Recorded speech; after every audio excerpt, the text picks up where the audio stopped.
Magandang araw po at Eva blessed day po sa lahat. Ayan na ang ating mga future breeder. Kapapaligo lang po nilang mga yan. Kaya makita natin medyo shiny ang kanilang feather. Makintab ang balahibo. Yun o, makintab-kintab o. Yan palang manok na yan, ang mga pinanggalingan yan. Actually, iisang pinanggalingan yan pero apat na kulungan ng bali apat ang breeder na ang pares nila isa tatlo ang nakita ko dun sa kay Jasper Dison.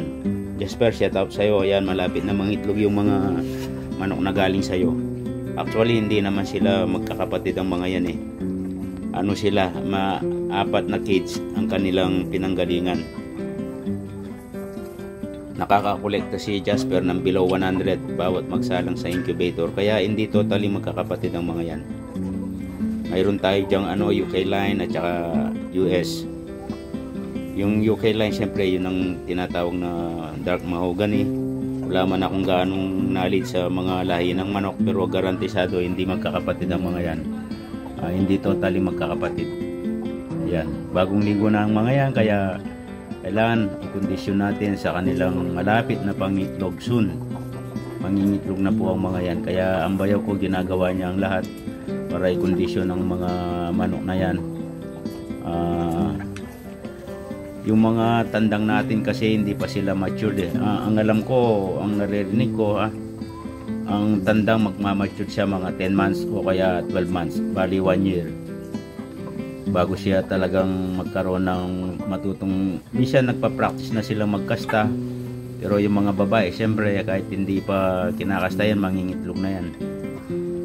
Kaya ang magiging fertile egg natin siguro, abangan natin ang pag nakikita na ng bayaw ko na pumapatong na yung lalaki sa mga inahin, dun pa lang tayo magkukolek ng pang incubate natin na mga itlog na i-incubate natin. Siguro abutin pa ng 10 months bago tayo mag-incubate, dahil ang mga tandang medyo hindi pa ganong sanay sa mga virgin pa. Hindi pa sanay pumatong, kaya magpa-practice pa yan. Baka mamaya hindi pa nila makuha yung butas na papasukan. Yun, parang tao rin, no? Yun o, nakabuka ang niya, nagpapatuyo yan, binubuka yung pakpak.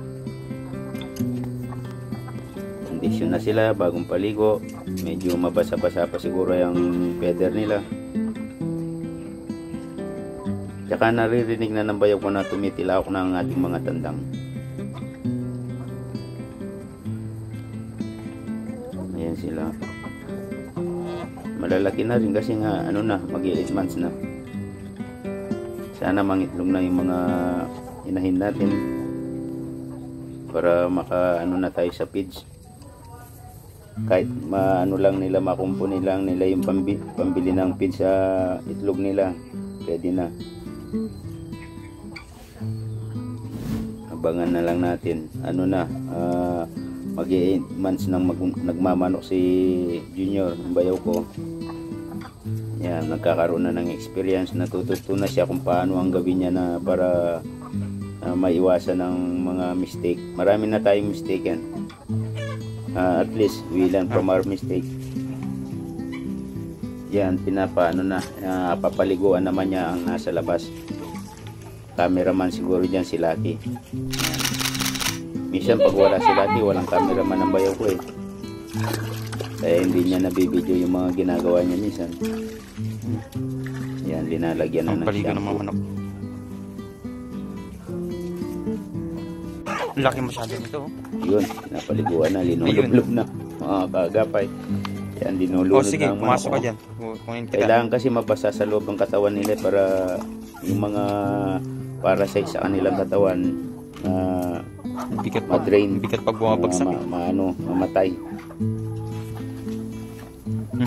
Dagdag ng pagkain para magiging condition sila. Ang ginagawa nila lagi para hindi sila mahirapan manghuli, linalagyan niya ng feeds sa tabi ng tito niya, kaya hindi na nahihirapan lumampot. Ayan, Yan, lublog. Kasaw-kasaw. Mabango naman yung ano, shampoo Hilamos niya. ang ulo. Yun. Kailangan mabasa lahat, pati yung ano, yung katawan na pumasok yung tubig sa, alam naman natin, parang waterproof ang balahibo ng manok. Yan, basa. Lublog, kailangan nilublog. Yun. Hages. Malaki rin po yan. Dali lang naman. Hindi na mahirap ang trabaho na yan. Kaya sana yung mga napapatpad sa channel natin, Yung pa please napaliguan na yun. mag-subscribe po kayo. Ayun. Para Ayun. abangan natin ang future ng mga pangingitlog ng ating manok.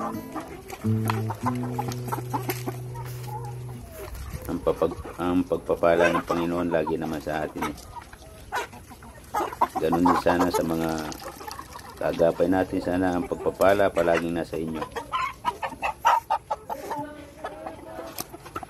Yun ang linublog. Tamang dekwat lang gawin yan. No? Yun, din nilalagyan ng pitngi lagi para lalapit nga kay tito nila. Pinibigyan namin ng konting mga ganito. Yun, Para boy. makalapit sila. Tamang huli na lang Sipag na yung anak ko. Pag nagsipag yan, dadagdagan ko ang allowance niya sa school. Wow! Ang dami pa. It's take time din sa pagliligo ng manok. Kung marami ang pinapaliguan mo, ang dami pang hindi na napaliguan. Yung isa, ano na, basang-basa na.